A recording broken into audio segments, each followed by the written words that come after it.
disposição para qualquer momento. Fica à disposição para qualquer momento vocês fazerem algum questionário, algum questionamento, alguma pergunta, tá? Então, vamos iniciar hoje a nossa aula sobre farmacocinética. E aí, quando nós pensamos em farmacocinética pela própria etiologia da palavra, nós podemos verificar o que significa, né? Então, de modo geral, fármaco vem de princípio ativo, de medicamento, de substâncias que são utilizadas para tratar a doença. E cinética significa, de modo geral, movimento, né, ou movimentação. Então, quando eu me refiro ao termo farmacocinética, me referindo à característica ou movimento em que o fármaco faz no organismo. E aí, nós vamos estudar esses aspectos associados a essa farmacocinética, esse movimento. Quais são os fatores associados, quais os interferentes, o que isso se torna importante quando se fala nesses aspectos do uso de substâncias. Então, de modo geral, trago para vocês dois conceitos de farmacocinética, tá? O primeiro é que farmacocinética, ele estuda o movimento de um fármaco no organismo em determinado tempo. Então, nesse primeiro conceito, nós temos aí a característica de compreender como é esse movimento em que o fármaco faz no organismo e o tempo que ele leva para executar essa movimentação. E aí, de antemão, só para vocês compreenderem que quando nós falamos nessa movimentação, eu estou me referindo basicamente ao quê? Ao aspecto desde o processo de absorção da substância até a sua eliminação. Então, aqui nós vamos estudar, gente, basicamente 4 aspectos associados à farmacocinética, que seria a absorção, que será, na verdade, a absorção, a distribuição, o metabolismo ou biotransformação e a eliminação ou excreção.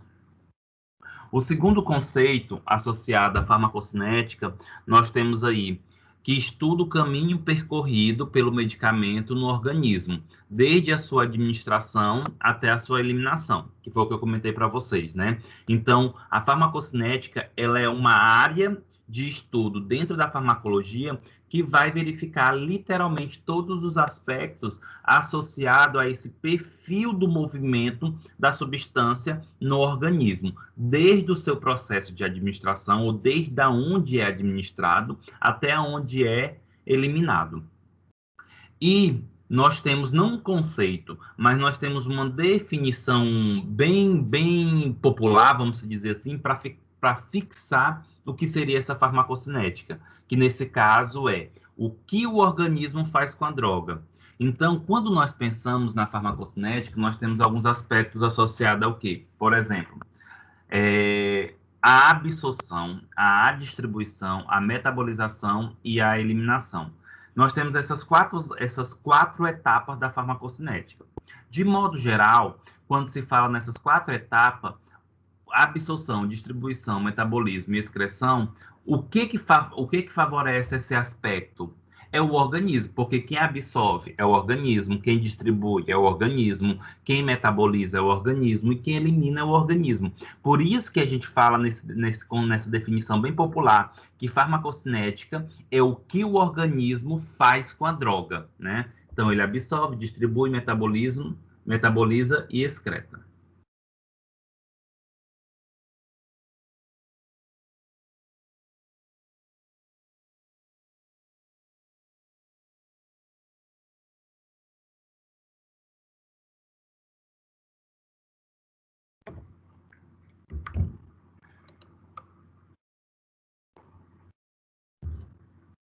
E aí, turma, de antemão, eu mostro para vocês uma relação muito importante entre a farmacocinética e a farmacodinâmica. E por que eu mostro para vocês?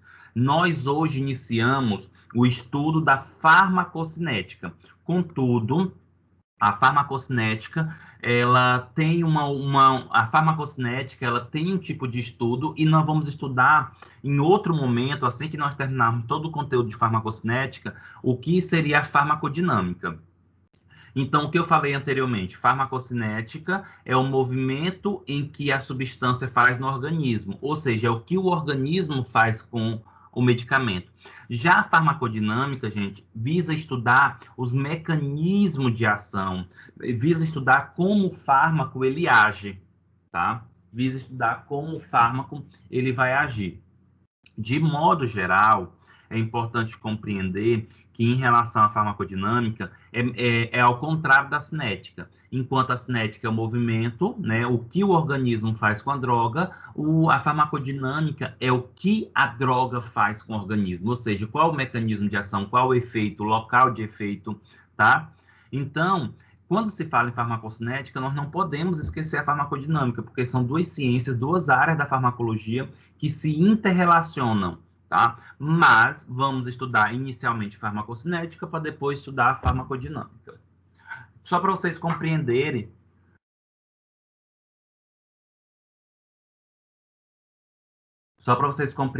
essa relação entre a cinética e a dinâmica.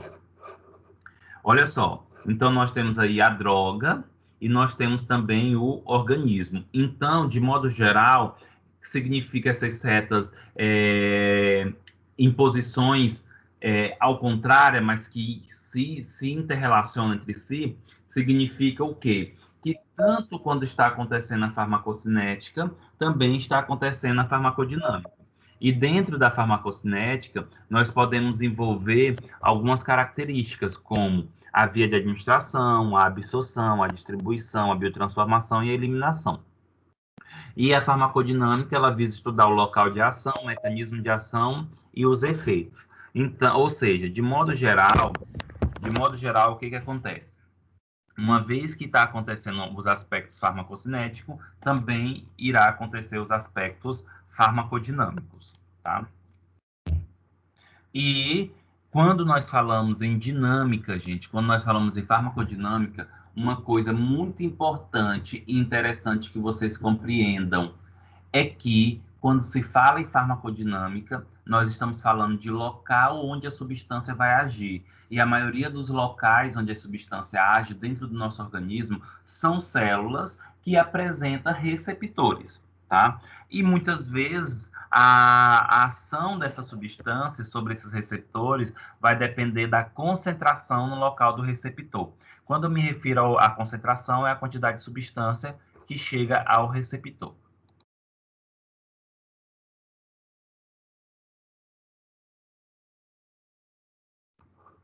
E aí, para ficar um pouco bem mais claro, para vocês compreenderem de modo geral, o que seria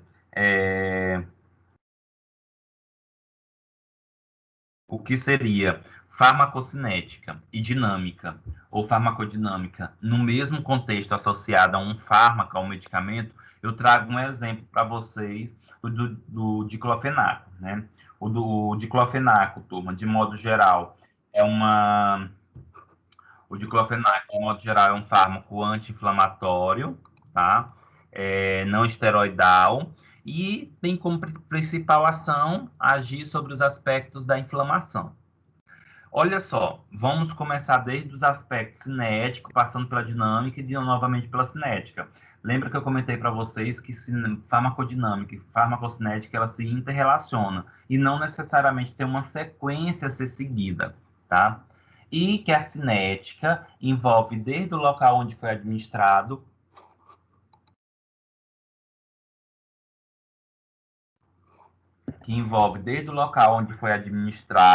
até o local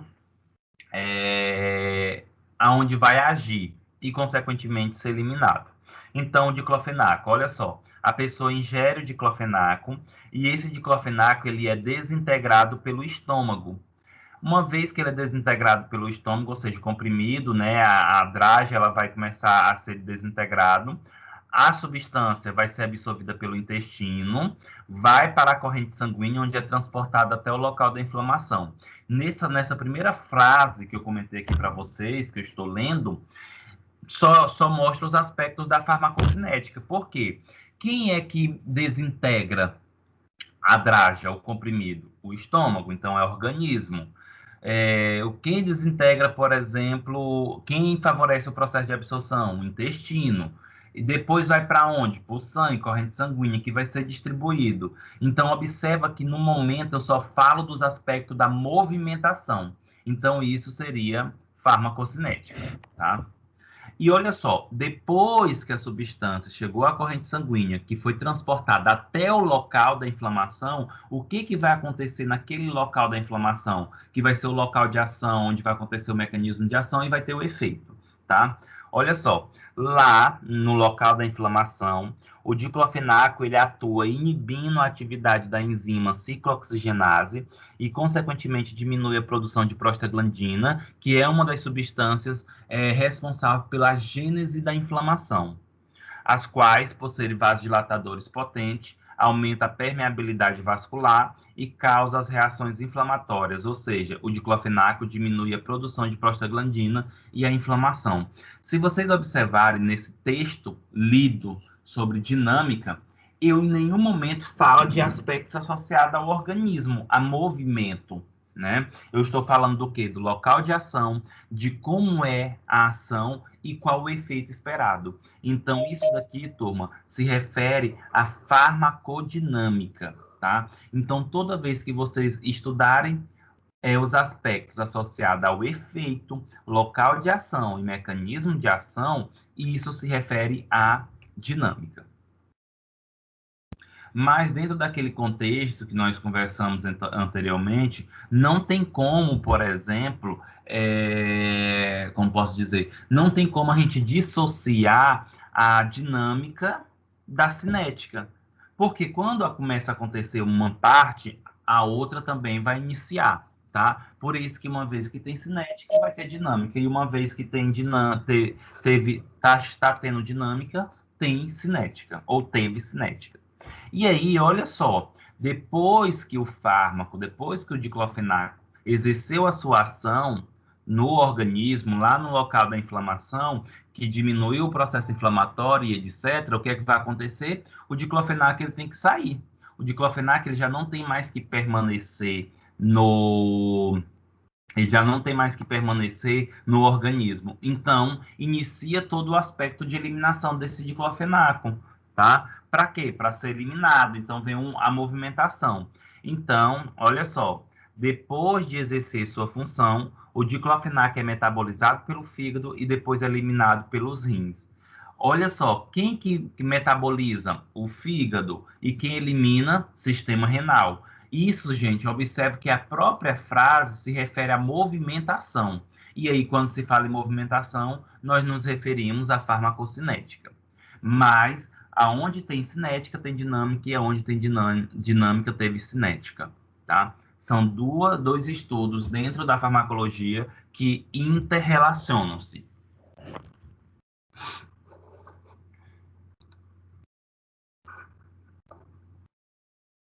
Nós temos aqui, de modo geral, né, as divisões da farmacocinética e da farmacodinâmica e a característica geral de como é que as substâncias interagem nesse sentido de cinética e dinâmica. Olha só.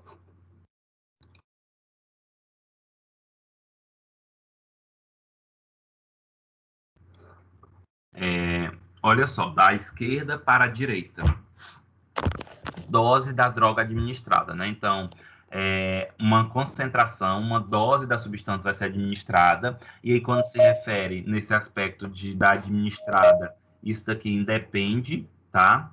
Do local, que pode ser administrado intramuscular, via oral, subcutânea, sublingual, que de modo geral, o que é que vai acontecer? Uma vez que é dada uma dose da substância, vai ocorrer o processo de absorção, né? Uma vez que a substância ela é absorvida, essa substância ela vai para a corrente sanguínea.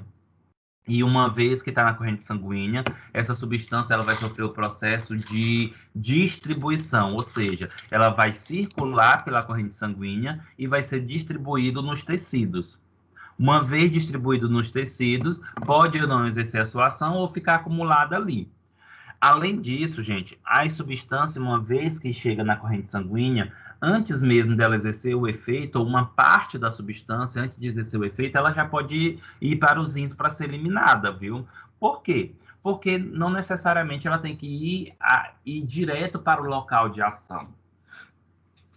Ela pode, como está na corrente sanguínea, ela pode se espalhar por todo o sangue e uma parte já ir para os vasos presentes nos rins e ser eliminado. E aí, quando eu falo de absorção, de distribuição, de eliminação, de absorção, de dose, tudo isso seria o quê? Farmacocinética. E olha só, uma vez que a substância está na corrente sanguínea, que ela começa a ser distribuída, ela pode alcançar o local de ação. Opa, quando eu falo em local de ação, já está entrando os aspectos da farmacodinâmica. E lá no local de ação, a substância pode ter seus efeitos farmacológicos, que esses efeitos farmacológicos podem ter uma resposta clínica benéfica, que seria eficaz, ou pode ter uma toxicidade. Então, toda vez que fala desses efeitos, os efeitos da substância, quando se fala de local de ação, mecanismo de ação ou como age, eu me refiro à farmacodinâmica. E, apesar de eu estar mostrando para vocês essa relação entre a cinética e a dinâmica, nossa aula, a partir de hoje, vai ser só cinética. Acredito eu que deve demorar 2 encontros. E depois nós temos mais 2 encontros de farmacodinâmica, tá?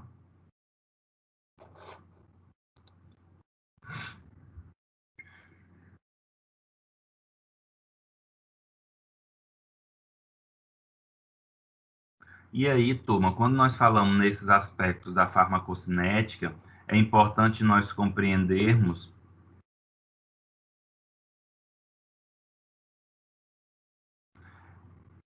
é necessário a gente compreender que quando nós nos referimos a essa característica da farmacocinética, esta farmacocinética ela é dividida de modo geral, turma, em 4 fases ou 4 etapas, tá? E aí, quando nós falamos nessa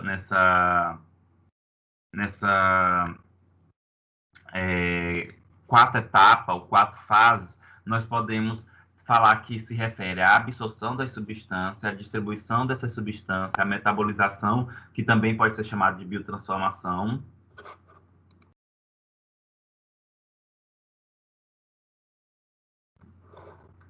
a excreção, que também pode ser chamada de eliminação.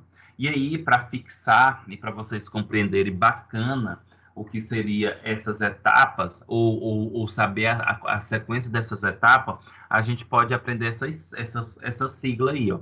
ADME, né? Quando eu falo ADME, eu me refiro às 4 divisões, ou às 4 fases, ou às 4 etapas da farmacocinética: absorção, distribuição, metabolismo e excreção.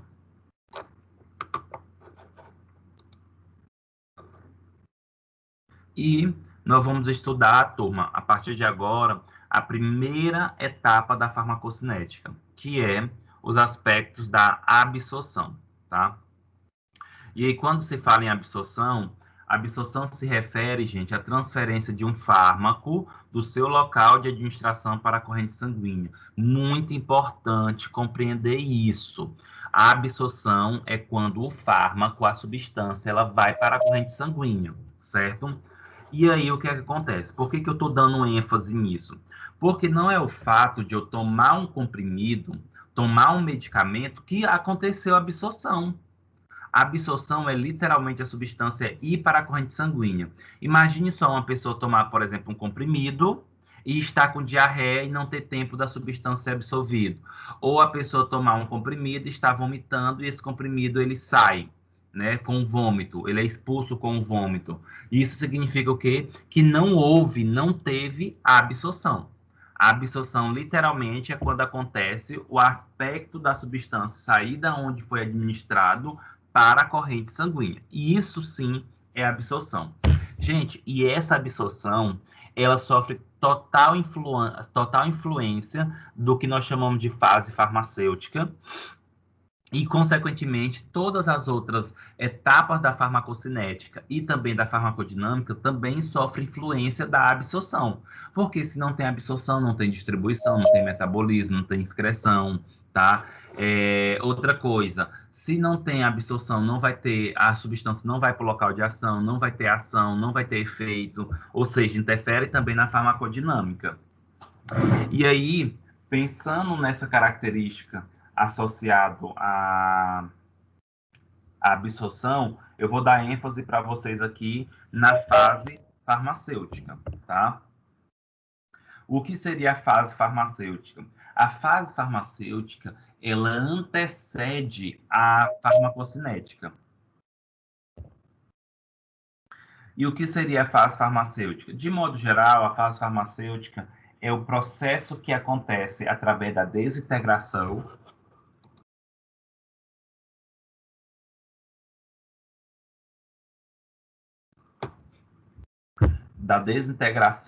e da dissolução da substância.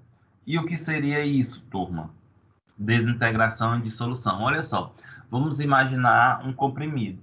Quando a pessoa ingere, por exemplo, um comprimido, uma cápsula, esse comprimido, essa cápsula, ela está internamente com um princípio ativo. Para esse princípio ativo ser liberado, ele tem que ser desintegrado, ou seja, em outras palavras, ele tem que ser desmanchado. Tem que desmanchar esse comprimido, certo? Para depois que a substância foi liberada pelo comprimido, essa substância ela dilua no suco gástrico, nas secreções intestinais ou na saliva, para que possa iniciar o processo de absorção. Então, a fase farmacêutica, ela de modo geral equivale a dois momentos: a desintegração e a dissolução, tá? Sendo que, em relação à desintegração, é quando ocorre literalmente o desmanche, né, a diminuição do tamanho do comprimido, da cápsula, e dissolução é quando a substância ela está liberada já nas secreções e ela dilui nessas secreções para favorecer o processo de absorção. E aí vale a pena comentar aqui para vocês que essa fase, gente, essa fase farmacêutica, ela é uma fase que é um pouco demorada, não é tão rápida, não, tá? Ela é um pouco demorada para acontecer esse processo de desintegração e dissolução. Por isso, gente, que aqui eu já converso com vocês e explico por que justifica-se, por exemplo, a ação dos medicamentos líquidos ser mais rápido. Não é que medicamento líquido, turma, ele é melhor do que medicamento sólido. Isso não existe, tá?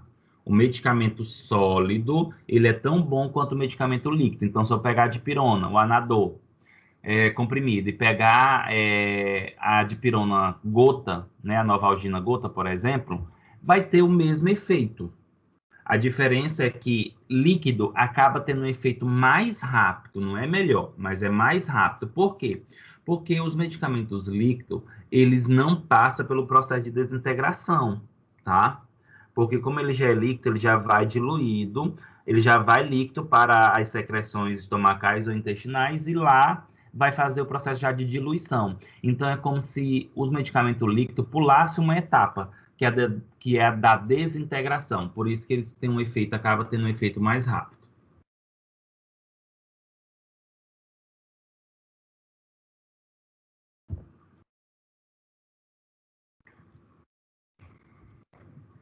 E aí, nesse contexto da farmacocinética, né, que nós estamos falando da absorção, tá, turma? Da absorção, é importante compreender o seguinte: a absorção, que é quando a substância ela alcança a corrente sanguínea sistêmica, né? Quando ela alcança a corrente sanguínea, e isso literalmente é os aspectos da absorção. O fármaco, de modo geral, as substâncias, elas precisam literalmente passar por como posso dizer? Passar por barreiras, né? Passar por epitélios para alcançar literalmente a corrente sanguínea. Então, definindo isso que eu estou comentando para vocês, que para alcançar o seu local de ação, a droga, na maioria dos casos, é obrigada a atravessar diversas barreiras biológicas.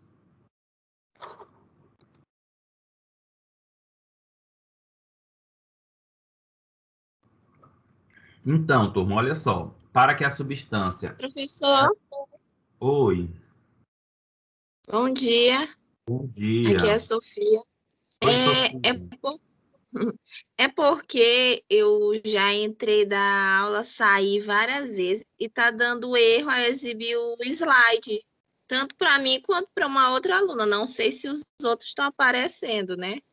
Entendi. Na verdade, já percebi que vocês, se eu não me engano, Rosane, Rosilene, toda hora entra e sai. Eu imaginei que deveria ser algum problema, mas eu Eu não já sei se... até saí do computador, já estou no celular, mas mesmo assim não está aparecendo. Eu não sei. Ainda agora apareceu e deu erro, aí não foi mais.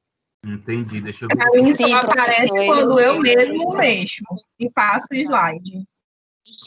Já fui do computador, já fui pro celular e eu não tô olhando slide, eu tô só escutando a aula, na verdade. E Entendi. fazendo minhas anotações, porque o slide mesmo não tá aparecendo para mim de jeito nenhum. Não está aparecendo os slides para vocês, né? Não. Para mim Então... aparece, mas eu mesmo estou passando, professor. Ah, entendi, entendi. Eu vou retroprojetar ele de novo, só um momento. Bora ver se agora vai.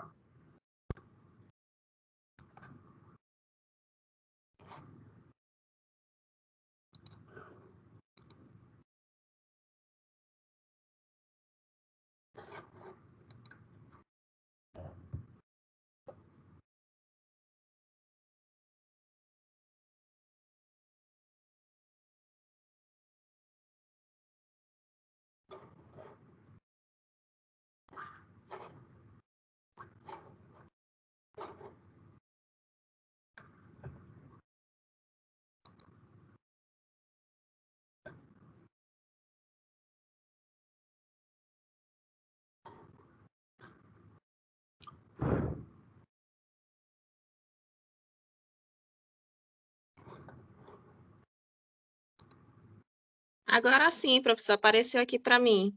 Apareceu? Uhum. Tá vendo que eu estou passando ele? Sim, tá em conceitos? Isso, ótimo. Ok, muito obrigada. Ó, tá mostrando sim agora. Dissorção.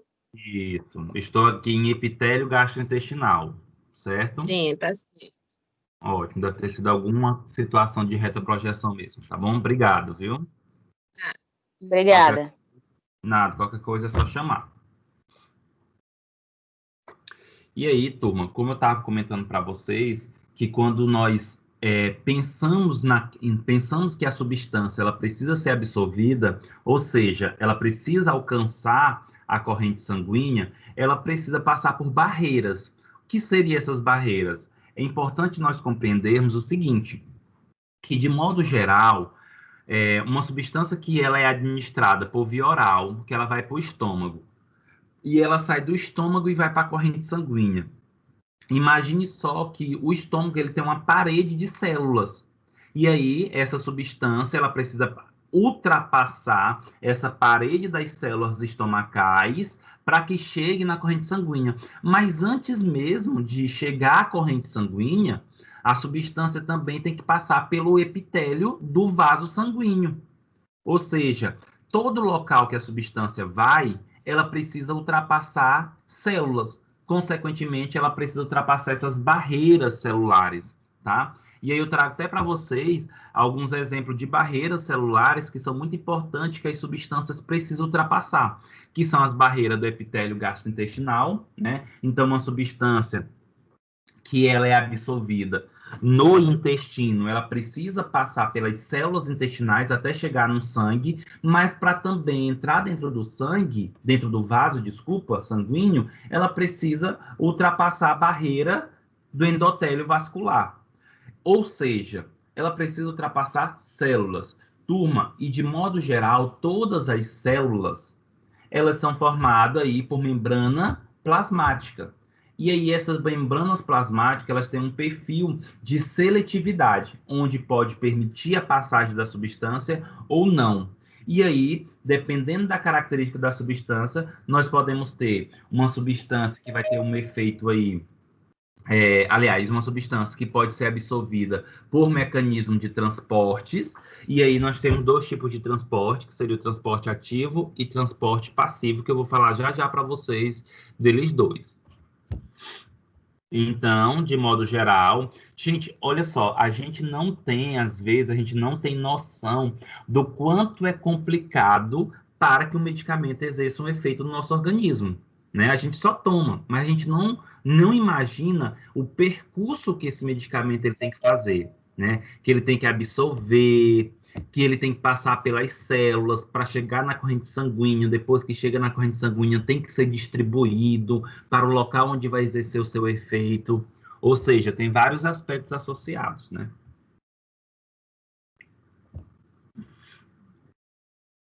E aí, turma, como é importante eu falar para vocês que a maioria das células basicamente são formadas por membrana plasmática, e essas membranas plasmáticas elas vão influenciar no aspecto de entrada ou não de substância, de seletividade, tá?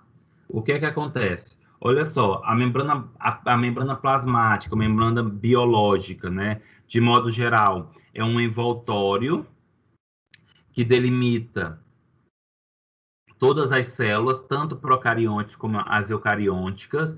A membrana plasmática, ela estabelece as fronteiras entre o meio intracelular e o meio extracelular.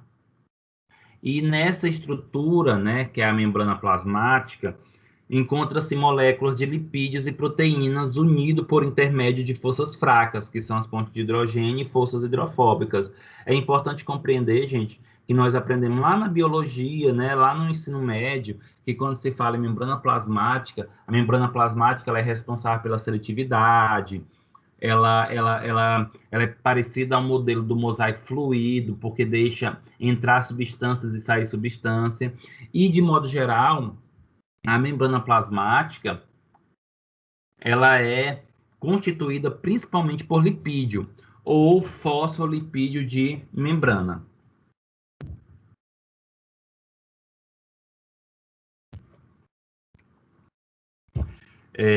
E é importante compreender que a membrana plasmática ela tem uma porção polar e uma porção apolar. Quando eu me refiro à porção polar, é porque tem afinidade pela água. E quando eu me refiro à porção apolar, é que tem afinidade por lipídio, por gordura, ou é insolúvel em água. Vou mostrar a imagem para vocês de uma membrana plasmática, né?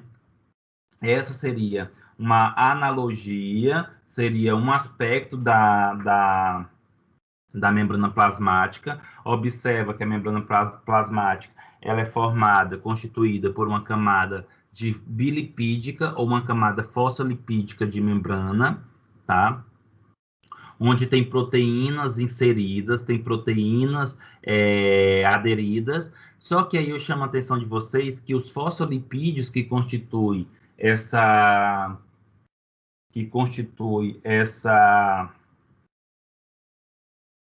membrana são fosfolipídios de membrana e é formado por uma bicamada de fosfolipídio.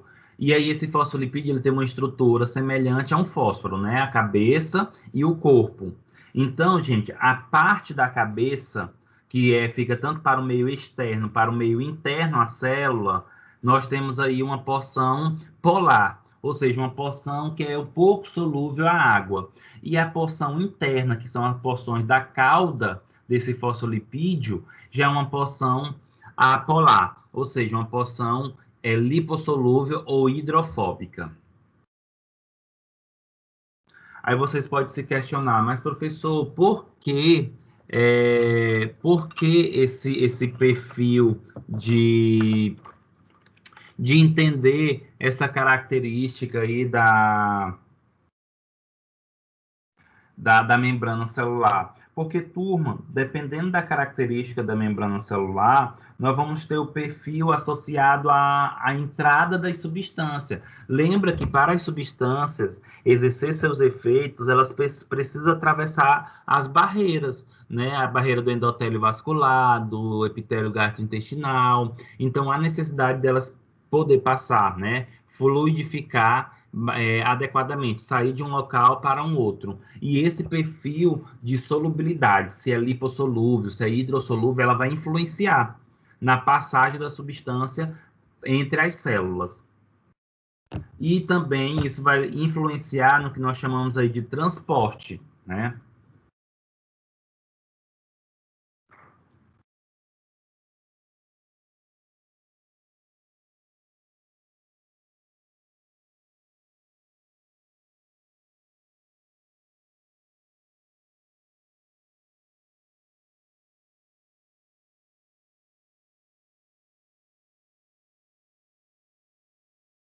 E aí, turma, quando nós pensamos nessa característica do transporte, é importante compreender que, olha só,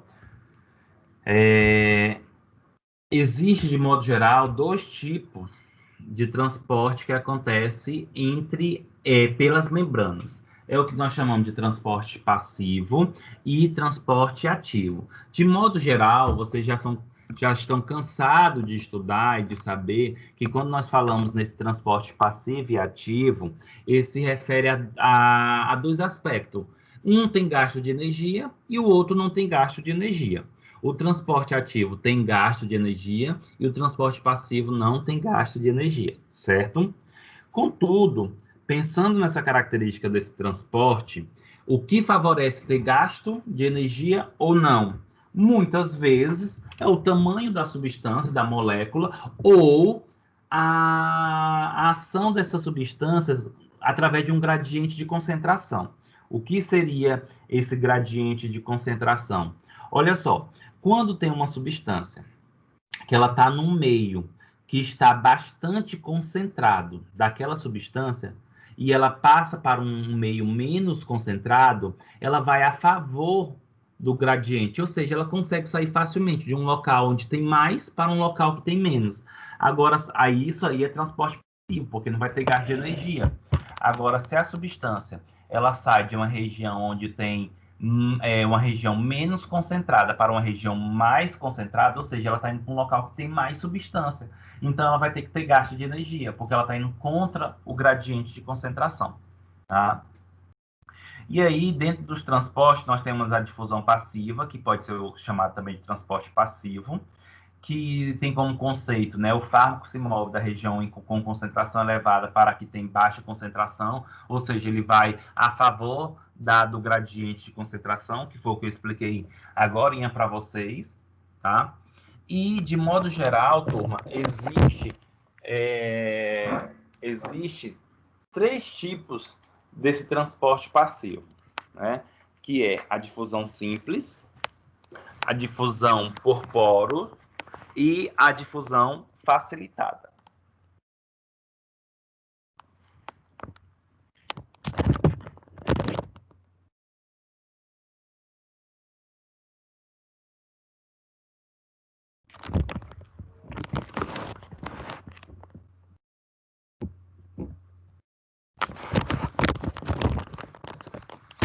E aí, turma, em relação à difusão simples, significa o quê? Vamos tentar compreender. Tem até uma imagem que eu vou mostrar para vocês em seguida, que explica muito bem isso que eu estou comentando aqui para vocês, tá?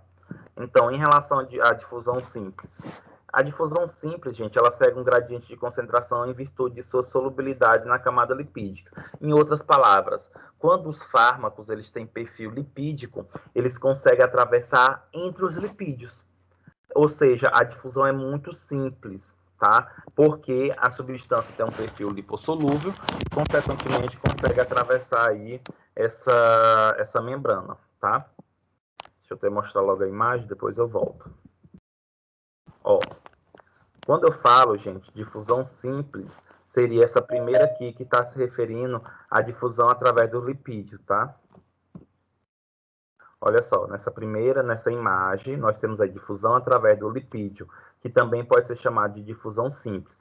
Observa só, gente, que tem uma substância, tem um fármaco que é representado por essa bolinha aí roxa, azulzinha, e esse fármaco está atravessando entre o lipídio, está saindo do meio extracelular para o meio intra. Olha só, ele atravessa entre os lipídios. Mas por que esse fármaco ele atravessa entre os lipídios? Porque ele tem um perfil lipossolúvel. E isso daí é chamado de difusão simples. Lembrando que é importante vocês compreender o seguinte, que a difusão simples, gente, aliás, que a difusão simples é um tipo de transporte passivo. E para que aconteça o transporte passivo, as substâncias elas têm que sair da região mais concentrada para a região menos concentrada.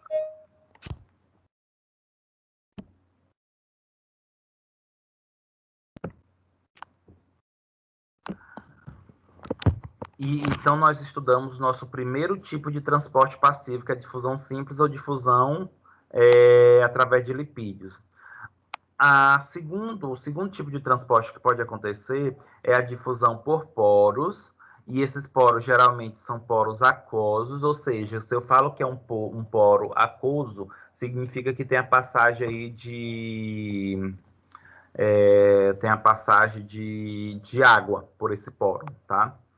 E para que aconteça a difusão por poro, a substância ela tem que ser hidrossolúvel e de pequeno tamanho. E essas podem transportar a membrana através de poros formados entre as proteínas. Vou mostrar aqui para vocês, tá?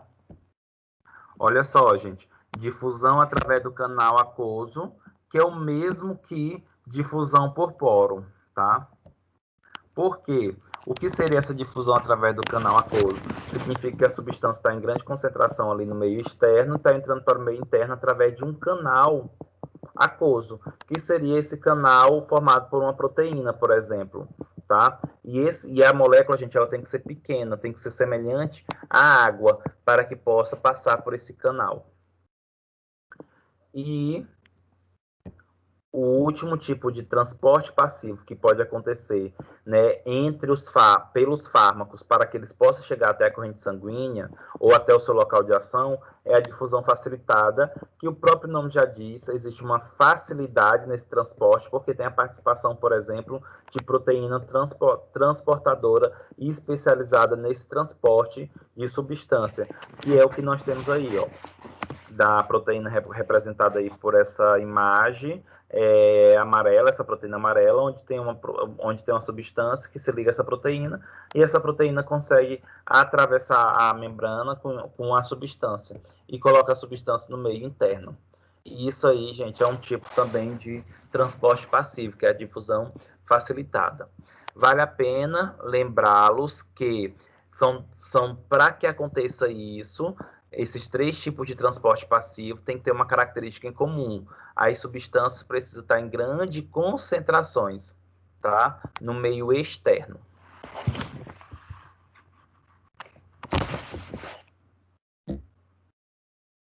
E dentro das características do transporte entre as membranas, nós temos também o transporte ativo, que pelo próprio nome você já deve ter ideia, né? Que eu já até falei anteriormente. O transporte ativo, ele está associado a um gasto de energia. Mas por que tem esse gasto de energia? Porque simplesmente a substância ela sai da região menos concentrada para a região mais concentrada, ou seja, ela vai contra o gradiente de concentração. E, consequentemente, ele precisa gastar energia, que essa energia é através do ATP, né? Adenosina trifosfato, tá? E aí nós temos a imagem, olha só. Nós temos aqui, por exemplo, o citossol. Essa imagem, gente, nesse slide, ela é uma imagem representada pela célula parietal do estômago, que é a célula responsável pela produção do suco gástrico, tá? Pela produção do ácido clorídrico. Observa que no citossol, que é o citoplasma, tem uma grande quantidade de hidrogênio, tá? Tem uma quantidade de hidrogênio. Só que no meio externo, no meio extracelular, que no caso seria a região da luz do estômago, tem muito hidrogênio. Só que o hidrogênio presente no citoplasma, ele quer ir para a região onde tem muito. E para acontecer isso, precisa gastar a ATP, porque vai contra o gradiente. Lembrando que, de modo geral, o transporte ativo ele também pode estar associado ao que nós chamamos de endocitose e exocitose. Quando nós falamos em endocitose, é quando ocorre o englobamento da substância do meio externo para o meio interno. E quando nós falamos em exocitose, é quando a substância ela é retirada do meio interno para o meio externo. E geralmente isso acontece, gente, com partículas grandes, tá? Para que aconteça o transporte ativo do tipo endocitose ou exocitose, é necessário que tenha as partículas, de modo geral, tem que ser partículas grandes, tá? E aí, por que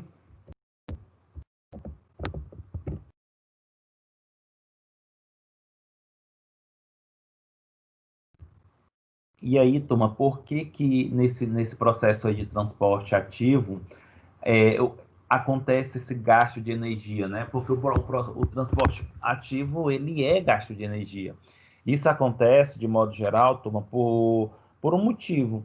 Porque precisa ocorrer, gente, todo um desmembramento, precisa ocorrer a formação de vacúolo, precisa ocorrer a adesão desses vacúolos à membrana plasmática. E nessa imagem que tem no slide da membrana plasmática, nós temos aí um processo de endocitose e nós temos um processo de exocitose.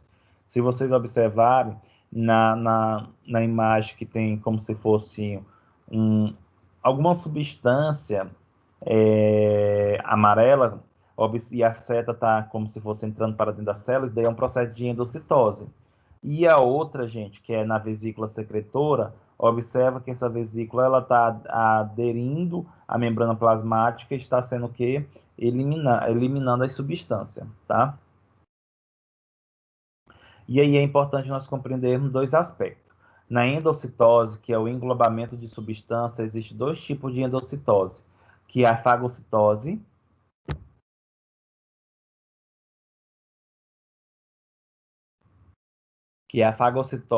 e a pinocitose, tá? A fagocitose, gente, é quando se tem partículas sólidas sendo englobadas, e pinocitose é quando se tem partículas líquidas sendo englobadas. Já na exocitose, que é a expulsão da substância, né, literalmente se refere o quê? A uma fusão com a membrana e aonde há liberação de conteúdos vaculares para o exterior, ou seja, geralmente essa exocitose acontece muito, gente, porque assim, várias substâncias já não são necessárias mais ao interior da célula, então elas precisam ser retiradas.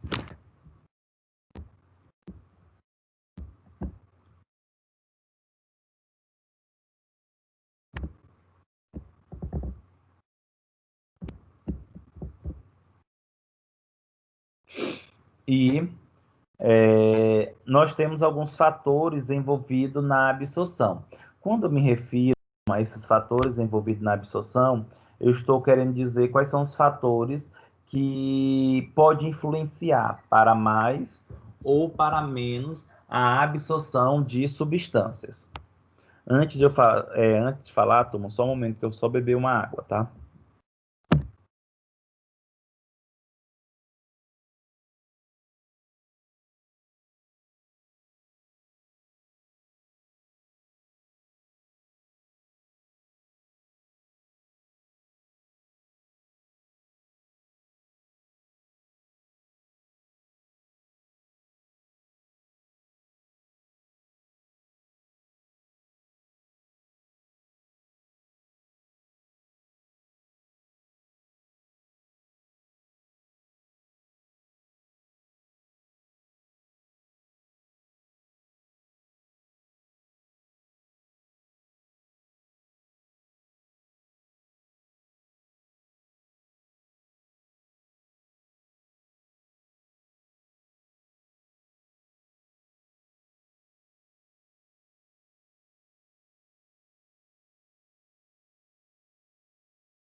Então, turma, como eu comentei para vocês em relação aos fatores envolvidos na absorção, significa que são fatores que podem estar associados tanto em favorecer uma grande absorção ou que possa diminuir essa absorção.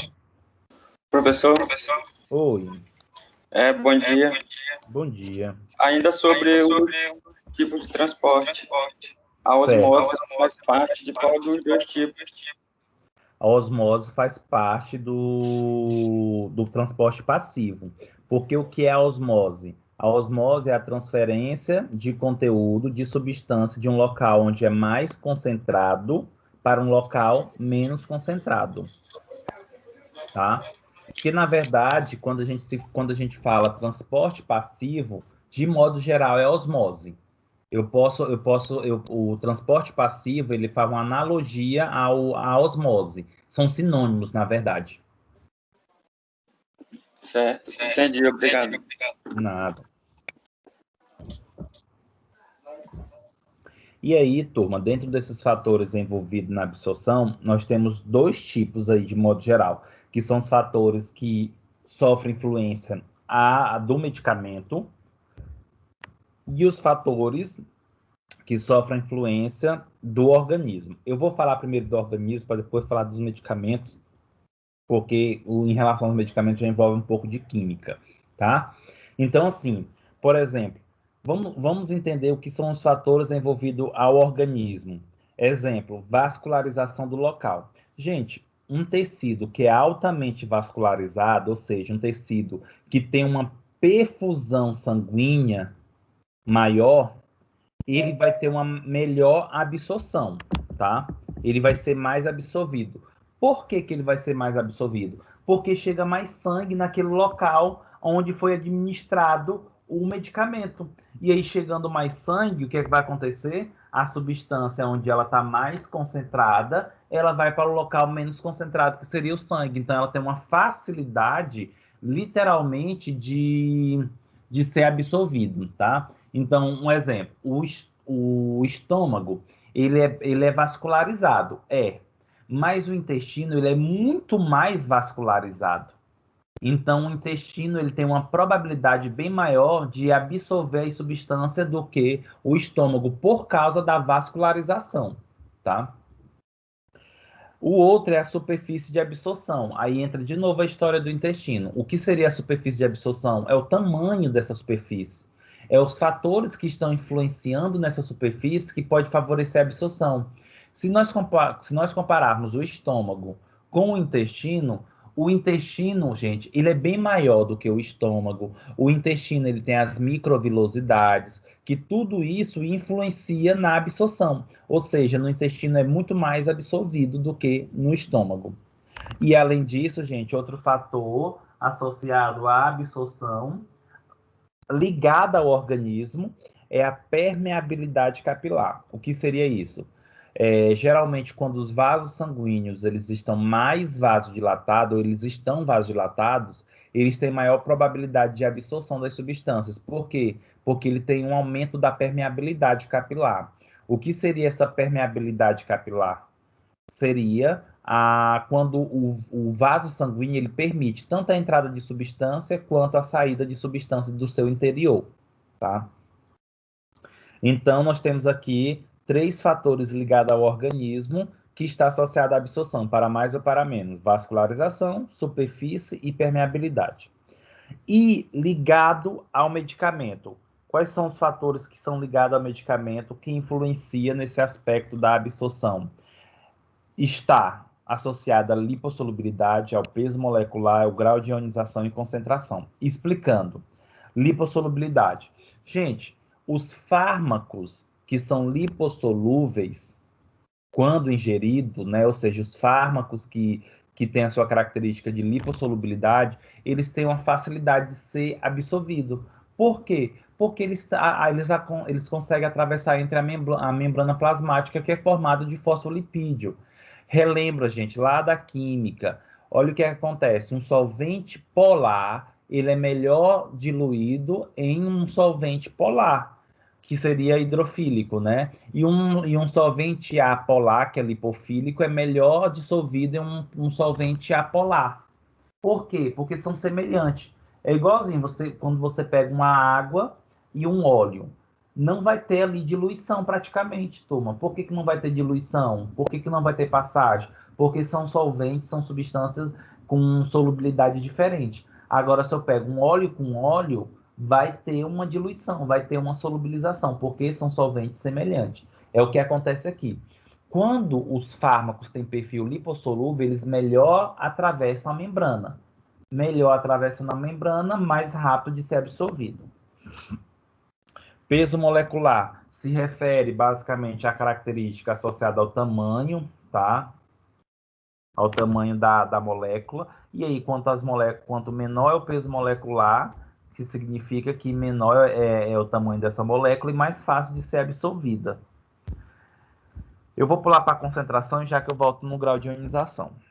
Concentração. Gente, quanto mais o fármaco for concentrado em uma região, por exemplo, se você ingere um comprimido, e você concentra a substância desse comprimido no estômago, vai ser mais fácil ele sair do estômago para o intestino. Então, quanto maior a concentração da substância, melhor para que a substância possa ser absorvida. Mas cuidado, não é o fato de eu estar dizendo quanto maior a concentração, melhor absorvido, que você tem que estar tomando uma alta dosagem para ser absorvido. Não. Em baixa dosagem, ocorre a absorção? Ocorre, só que no seu tempo, mais lentamente, mas dentro do limite tolerável de dose. E o grau de ionização. Gente, o que é grau de ionização? Quando uma substância ela sofre ionização, significa que ela libera um cátion e um ânion. Em outras palavras, ela libera íons que têm carga positiva e negativa, né? Cátion e ânion. O que acontece? As substâncias, quando elas estão na sua forma ionizada, ou seja, na sua forma de íons de carga, elas são menos solúveis, então elas são menos absorvidas. O mais adequado é que as substâncias elas possam ser absorvidas na sua forma não ionizada, ou seja, sem a presença de carga, nem positiva e nem negativa. Então, esses daqui são os fatores envolvidos nos aspectos da absorção que eu comentei para vocês, tá?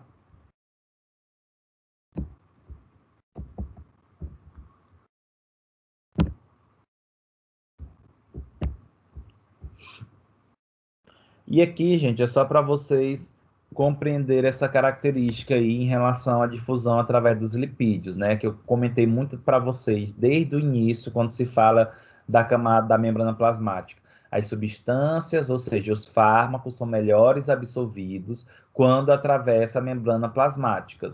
Mas, para isso, o fármaco precisa ser lipossolúvel, ou seja, porque uma vez que ele é lipossolúvel, ele consegue difundir-se através da membrana, que é formado por fosfolipídio, tá? Então, olha só, gente, as substâncias não polares ou apolares, ou seja, lipossolúvel, dissolve-se livremente em solventes não polares ou apolares, ou seja, lipídio, e, por conseguinte, atravessa livremente a membrana plasmática. É aquilo que eu comentei para vocês, né? Quanto mais lipossolúvel, quanto mais é o perfil lipossolúvel do fármaco, melhor ele atravessa a membrana. E aí, existem alguns estudos associados a essa característica, que é o que nós chamamos de coeficiente de permeabilidade. O que é esse coeficiente de permeabilidade, que se refere à membrana plasmática?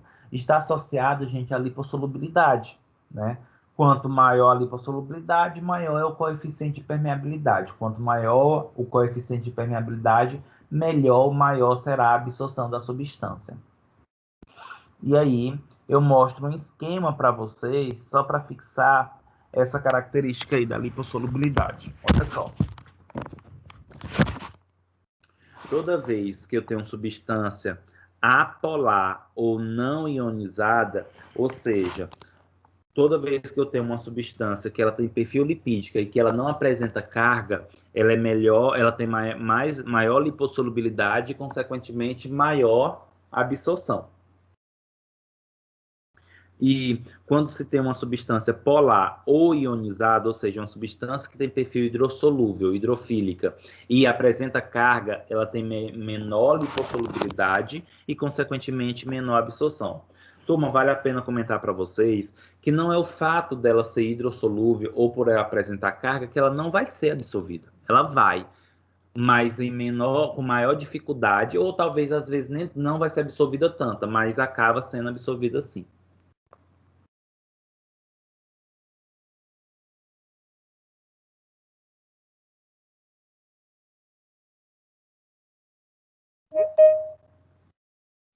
E aí, turma, muito importante vocês relembrarem o que eu falei para vocês anteriormente. Quando eu falo a questão do grau de ionização, é justamente esse perfil do fármaco ter carga ou não ter carga, viu?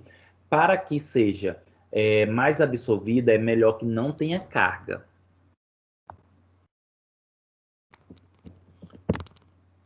E eu trago para vocês esse slide que justifica isso, né? Que é o pH ionização, que está relacionado ao grau de ionização em si das substâncias, tá? Então, quando eu me refiro ao pH, gente, lembra que o pH é uma sigla que significa potencial hidrogeniônica. Ionização é a capacidade das substâncias ionizar, ou seja, liberar íons. Olha só, a maioria dos fármacos, né, dos medicamentos que nós ingerimos, que nós compramos, esses medicamentos, eles são ou um ácido fraco ou uma base fraca, né? E aí, qual é o objetivo, de modo geral, dessas substâncias? É que eles, no final, não tenham carga, porque não tendo carga, não vai ser mais absorvido. E olha só para vocês entenderem. Nesse quadrado em verde, que tem esse esquema aí de ionização, olha o que é que acontece. Os fármacos ácidos, que é representado aí pela sigla AH, liberam próton, causando a formação de um ânion, que é H- e o próton H+. O que é que acontece, turma? Toda vez que um ácido fraco, ele sofre essa ionização, liberando o ânion e liberando o próton, isso, teoricamente, não é bom para o aspecto da absorção, porque para que ocorra o processo de absorção, não é para acontecer esse processo aí, tá? Então, geralmente, os fármacos ácidos, eles são melhores absorvidos no estômago, porque é ácido, porque não sofre o processo de ionização. Ou seja, ele permanece sendo AH, e não próton, e não ânion, e não H+, e não o ânion, tá? O A-. Ou seja, ele tem que permanecer sem carga, do jeito que ele é ingerido, no caso, AH. Lembrando, gente, que esse AH é só uma representação aqui para mostrar para vocês, tá? Porque depende do fármaco. É só uma representação para dizer que é um ácido fraco. E a constante de dissociação, ela é estudada pelo pKa. Só para vocês entenderem, o pKa, que estuda essa característica da dissociação, é representado por um cálculo matemático, né, que é o pH mais log de 10 da concentração do ácido fraco dividido pelo o ânion em si.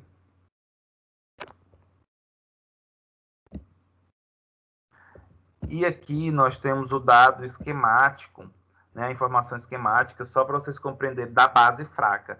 Já é ao contrário. A base fraca, gente, ela já vem com a presença da carga, né? Se vocês observarem, é o BH+. Então, isso é uma base fraca que já tem essa característica da carga, o que não é bom. Então, quando a substância, quando o medicamento tem perfil de ser uma base fraca, esse medicamento ele vai lá para o intestino, e lá no intestino ele sofre a ionização, a dissociação, na verdade, sofre a dissociação. E nessa dissociação, o BH+, ele perde a carga, porque observa que o B fica sem carga, e o H fica com a carga protonada. Ou seja, o B, que seria a base, que seria o fármaco, ele vai ficar sem carga, vai ser melhor dissolvido e, consequentemente, melhor absorvido, tá? E também tem o pKa da dissociação. Só que o pKa da dissociação, ao contrário da base fraca, é ao contrário do ácido, porque em vez da concentração de ácido, será a concentração de base, né? O BH+, dividido pela base dissociada.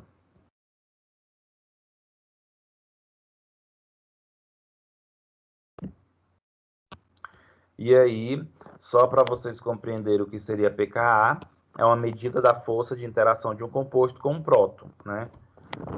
E aí, quanto menor o pKa de um fármaco, mais ácido ele é, tá? E quanto maior o pKa, mais básico é o fármaco. Ou seja, quanto menor o pKa, mais ácido. Quanto maior, mais básico. E aí, eu finalizo com vocês essa parte bem aqui, gente. Não é a aula, mas essa parte aqui, só para vocês compreenderem uma coisa. As substâncias ácidas são melhor absorvidas no estômago, porque o estômago é ácido. E aí, consequentemente, impede o processo de ionização. Então, não adquire carga. E as substâncias básicas, medicamentos básicos, são melhores absorvidos no intestino, porque o intestino tem secreções básicas. E aí as substâncias básicas no intestino sofrem dissociação, perde a carga e fica melhor para ser diluída e dissolvida e, consequentemente, absorvida, tá?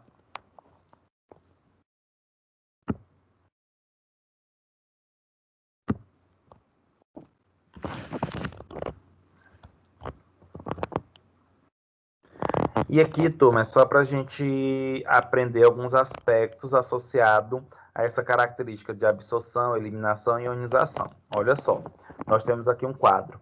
Droga ácida em pH ácido sofre ionização, ou seja, adquire carga? Não, não adquire carga. Então, é melhor absorvido, é mais absorvido. Porque, turma, sempre vai ser ao contrário, viu? Quando a substância ela é melhor absorvida, ela vai ser menor eliminada. E quando ela é menor, quanto mais absorvida, menor eliminada. E quando ela é menos absorvida, ela é mais eliminada. Sempre vai ser ao contrário, tá? E isso está relacionado à característica de ionização mesmo, tá? Então, de novo, droga ácida em pH ácido sofre ionização? Não, ou seja, não adquire carga. Se não adquire carga, é melhor absorvida. Mas por que ela é menor eliminada? Porque, turma, se ela não tem carga, ela vai ter dificuldade de ser eliminada. Ela vai acabar voltando de novo para a corrente sanguínea. De novo, droga ácida agora em pH básico. Droga ácida em pH básico. Ela sofre ionização? Sofre, porque se a substância está em meio ao contrário, ela vai adquirir carga. Adquirindo carga, gente, a absorção vai ser o quê? Menor, mas a eliminação vai ser maior. Por que a eliminação vai ser maior? Porque ela já tem carga, então ela acaba não sendo reabsorvida lá nos rins, acaba sendo eliminada. Agora, na parte de baixo, as drogas básicas em pH ácido. Sofre ionização? Sim. Se tem ionização, gente, tem carga. Se tem carga, é menos absorvida, mas é mais eliminado. Droga básica em pH básico. Sofre ionização? Não, ou seja, não adquire carga. Se não adquire carga, é melhor absorvido, mas é menos eliminado por ela não ter carga, porque ela acaba sendo reabsorvida pelos rins.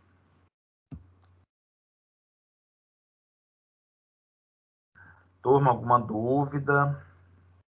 Quero fazer algum comentário?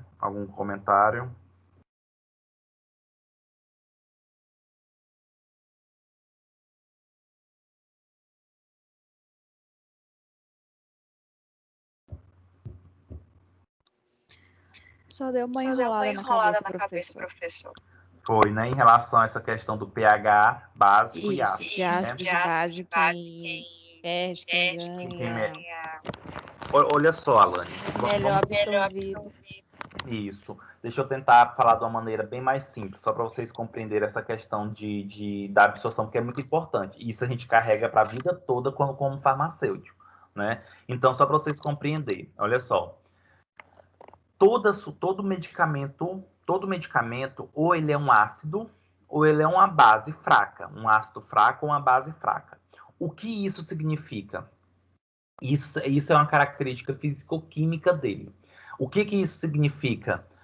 O local onde ele vai ser absorvido. Não é local de ação, é onde ele vai ser absorvido. Então, assim, todo medicamento ácido, ele é melhor absorvido no estômago. Por que ele é melhor absorvido no estômago? Porque o estômago é ácido, já que eu vou explicar por quê. Já os medicamentos que têm perfil básico, ou seja, uma base fraca, ela é melhor absorvida no intestino, porque o intestino tem secreções básico. Agora, entenda, não é porque uma substância é ácida que ela não vai ser absorvida no intestino. Ela até pode ser absorvida, ela vai ser absorvida, só que em menor concentração. E não é porque uma substância é básica que ela não é absorvida no estômago, que é ácido. Vai, só que em menor concentração. Por quê? Existem fatores que influenciam nessa absorção, como, por exemplo, a carga. O que é a carga? É a presença de um próton ou a presença de um ânion. O que é que acontece? Os medicamentos ácidos, eles não têm carga. E quando eles vão para o estômago, eles permanecem sem carga. Se eles não têm carga, significa que eles não sofreram ionização.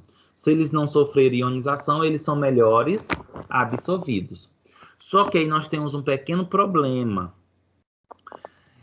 Quando os fármacos eles vão ser eliminados pelo sistema renal, quando chega lá perto de eliminar, já dentro dos rins, dos túbulos renais, há uma possibilidade das substâncias serem reabsorvidas. Olha só, chega lá no sistema renal, existe a possibilidade da substância ser reabsorvida. O que acontece? Se o fármaco se o fármaco não tem carga, quando chega nos rins, por ele não ter carga, ele acaba sendo reabsorvido de novo. Ou seja, ele volta para a corrente sanguínea. O mais adequado é, para absorver não tem carga e para ser eliminado tem carga. Então, para toda substância, ela é melhor absorvida quando ela não tem carga, mas ela é melhor eliminada quando tem carga. Por isso que é ao contrário, sempre vai ser ao contrário. Então, eu tenho uma droga ácida em um meio ácido. Sofre ionização? Não, não sofre ionização. Então, não tem carga. Se não tem carga, é melhor absorvida. Mas, opa, não tem carga, é melhor absorvida. Mas, mesmo ela sendo melhor absorvida, ela vai ser menos eliminado, porque ela já não tem carga. Porque, para ser eliminada, precisa ter carga. E isso é ao contrário também para as substâncias básicas. As substâncias básicas são melhor absorvidas em pH semelhante, porque ela não tem carga. Mas se ela não tem carga, ela é menor eliminada.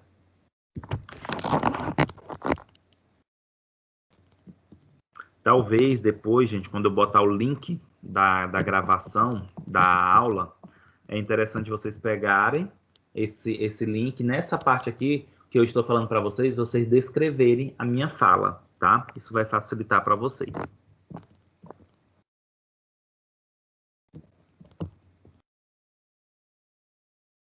Ok, turma? Gente, assim nós encerramos nossa aula de absorção, nosso primeiro momento que está associado à absorção, tá? E aí o que acontece? Nesse momento, eu vou liberar vocês, porque vocês precisam fazer o avaliar, tá, turma? Vocês vão entrar agora no sistema de vocês para fazer o avaliar. E ainda hoje, eu já irei colocar a nossa última atividade formativa, tá? Ainda hoje eu irei colocar a última atividade formativa. Professor, Oi, Elane. no caso do básico, ele vai perder a carga, A substância básica em pH básico, é isso? Lá no intestino? Isso. A droga básica, quando chega no intestino que é básico, ela perde a carga. Então, se ela não tem carga, ela fica boa para se solubilizar no meio. Ficando boa para se solubilizar no meio, ela tem facilidade de ser absorvida para a corrente sanguínea. Isso mesmo.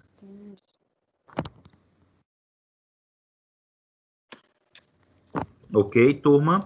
Então... Aí, essa lá nos rins, ela vai ser excretada. Aí vamos lá. A substância, ela não adquiriu carga. Ou ela perdeu carga. Porque não adquirir e perder, no final dá na mesma. Ou seja, não tem carga. Toda substância, Alane, que chega nos rins sem carga, ela já é menos eliminada. Apesar dela ser mais absorvida, ela é menos eliminada. Sabe por quê? Porque a carga, ela ajuda a prender a substância num local. Se a substância ela não tem carga, lá nos rins, ela vai acabar voltando para o sangue, em vez de ir para a bexiga. Quando ela tem carga, ela é mais eliminada, mas infelizmente é menos absorvida. Entendi. Sempre vai ser ao contrário, sempre. Não tem carga, melhor absorvido, mas é menos eliminada. Tem carga, é menos absorvido, mas é mais eliminado. Aí talvez você pode estar se questionando, mas como é que ela é mais eliminada se ela for absorvida? Na verdade, não é quantidade, é tempo. Quando eu falo ela é menos absorvida, significa que ela é absorvida mais lentamente. Ela não é rápido. Quando eu falo ela é mais eliminada, não é que ela é eliminada em grande quantidade, mas ela é eliminada mais rápido.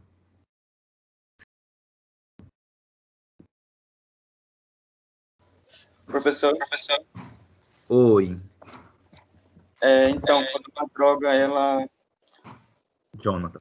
ela não tem carga, aí ela é reabsorvida nos rins. Perfeito. Ela vai ter mais outro efeito farmacológico, novamente. Perfeito. Novamente, Jonathan.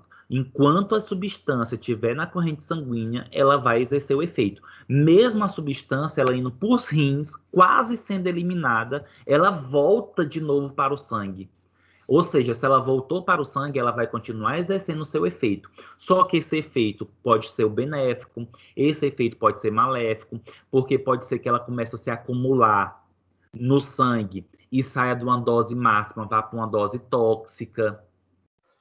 Por isso que essa questão de reabsorção nem sempre é bom. Mas também tem um outro lado positivo. Um exemplo, tem uma substância que é chamada de ciclosporina, que ela geralmente é associada à penicilina. Para quê? Para que a pessoa não fique tomando uma grande dose de penicilina. Aí essa ciclosporina, ela acaba bloqueando a eliminação da penicilina. E aí ela acaba sendo reabsorvida a penicilina mais tempo. Isso é bom por um lado. Por que que é bom? Porque você vai diminuir a dose. Ou você não precisa estar dando uma dose o tempo todo, tá? Agora, por exemplo, imagine eu tomando a cada 8 horas ou a cada 6 horas um medicamento. E aí eu não estou eliminando correta essa substância. Se eu não elimino correta essa substância, uma hora vai ter um acúmulo. E esse acúmulo pode chegar a uma dose tóxica. Certo, entendi.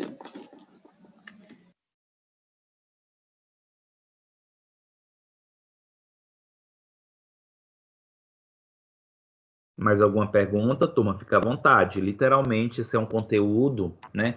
E se não tivesse, principalmente em sala de aula, esse é um conteúdo bem complicado, tá? Eu tentei facilitar, cobrar o mínimo possível aqui, mas existe muito mais detalhe, que é justamente essas dúvidas que vocês estão surgindo.